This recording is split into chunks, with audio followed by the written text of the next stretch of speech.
For months now, the 7 investigators have been exposing problems in the psychiatric hospitalization process. Now, some lawmakers are trying to make changes to who's allowed to fill out some crucial court forms that can hold patients against their will.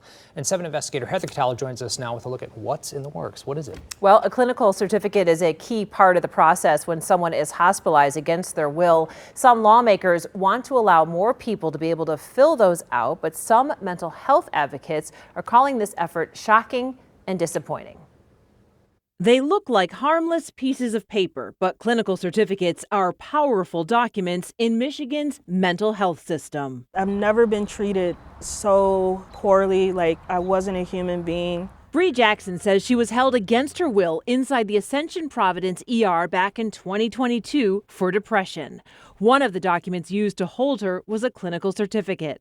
A doctor wrote on the form that Bree had psychosis, a diagnosis she'd never been given before. And that's not all. According to Bree, the doctor who signed the certificate never examined her, and his name appears nowhere in her medical records. And I'm like, I didn't see this doctor. I don't have psychosis. What is this? The 7 investigators also obtained copies of clinical certificates from inside 2 local psychiatric hospitals that were pre-signed by psychiatrist Dr. Nagy Kier long before patients were ever examined. We'd like to talk to you about why you're pre-signing these clinical certificates. What? You're pre-signing clinical certificates? Yes. Before patients are examined? Yes. Doesn't that violate their rights? Not, we examine them, but I find it to be ready for the time factor. That is not allowed. That is not regular practice, and that is not how the majority of psychiatrists practice. Alleged abuses of those forms are one of many reasons why Michigan Psychiatric Society President Dr. Thadia Carey is opposing a proposed change to the law that would allow more people to be able to sign clinical certificates. I'm concerned that we would have a greater number of patients being evaluated, being involuntarily hospitalized inappropriately. House Bill 5114 would add physician assistants, or PAs, certified nurse practitioners, and clinical nurse specialists as mental health professionals under Michigan law. Representative Carrie Reingan says she sponsored this bill in part to add mental health workers to underserved areas of the state. Adding these professionals will allow for expanded access to care in those other kinds of settings. But the bill would also allow PAs and certain nurses to fill out clinical certificates to hospitalize someone involuntarily for mental health treatment.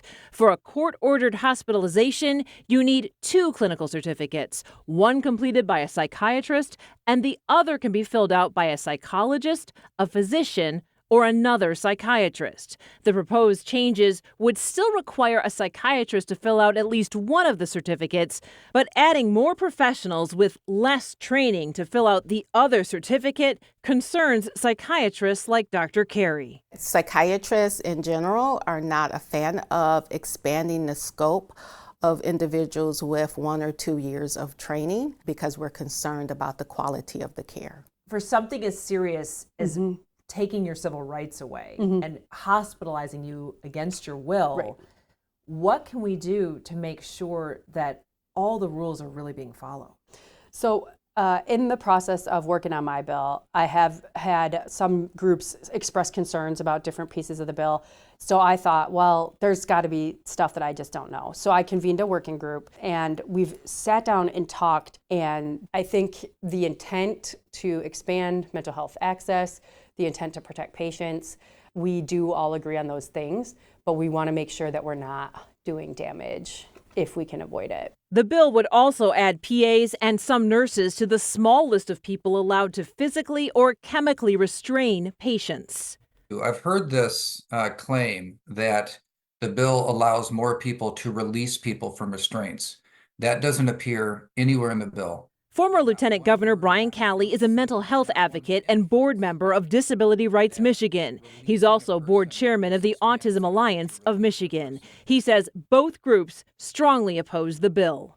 It only, and I want to underscore only many times, it only expands the number of people who can authorize involuntary treatment, restraining a person against their will, and putting a person into seclusion, solitary confinement.